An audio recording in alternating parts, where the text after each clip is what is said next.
মোদির বাসভবনে হামলা হয়েছে, আগুন ধরিয়ে দেয়া হয়েছে। পুনে বিশ্ববিদ্যালয়ের বিক্ষুব্ধ ছাত্রদের ঠেকানো যাচ্ছে না, আইন শৃঙ্খলা বাহিনীও দিশেহারা। এমন ভিডিও সামাজিক মাধ্যমে ছড়িয়ে পড়েছে ব্যাপক হারে। আসলে বিষয়টি কি সেটি জানতে শুরু হয় ফ্যাক্ট চেক।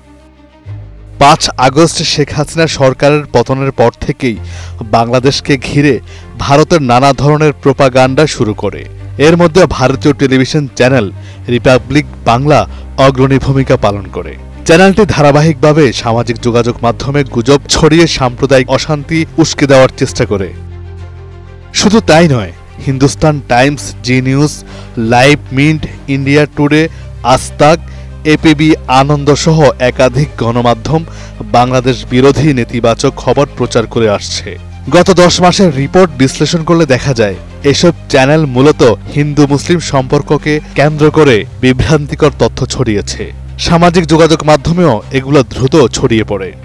কিন্তু এবার উল্টো ফল হয়েছে, স্বয়ং ভারত সরকারই প্রোপাগান্ডার ফাঁদে পড়েছে। সম্প্রতি সামাজিক মাধ্যমে ছড়ানো একটি ভিডিওতে দাবি করা হয় ভারতের প্রধানমন্ত্রী নরেন্দ্র মোদীর বাসভবনে ছাত্র জনতা হামলা চালিয়েছে। ফেসবুক বিভিন্ন প্ল্যাটফর্মে ভিডিওটি ব্যাপকভাবে ছড়িয়ে পড়ে।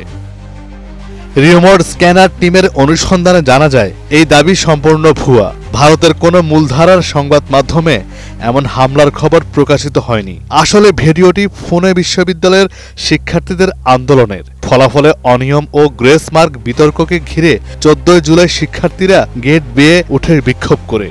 ভিডিওটি প্রথমে স্থানীয় গণমাধ্যম রক ঠক মহারাষ্ট্র সংবাদ এটি প্রকাশ করে, পরে সেটিকেই বিকৃতভাবে মোদির বাসভবনে হামলার ভিডিও হিসেবে ছড়ানো হয়। এই বিষয়ে এনডিটিভির প্রতিবেদনেও স্পষ্ট করা হয়, শিক্ষার্থীরা বিশ্ববিদ্যালয়ের পরীক্ষার কার্যক্রমের বিরুদ্ধে অবস্থান নিয়ে আন্দোলনে নামে। তাদের দাবি ছিল স্বচ্ছ ফলাফল নিশ্চিত করা। অতএব মোদির বাড়িতে হামলার দাবি ভিত্তিহীন। আসলে এটি একটি পুরনো ছাত্র আন্দোলনের ভিডিও, যা বিভ্রান্তিকরভাবে ব্যবহার করে ভারতীয় প্রোপাগান্ডা এবার নিজের বিরুদ্ধেই গিয়ে দাঁড়িয়েছে।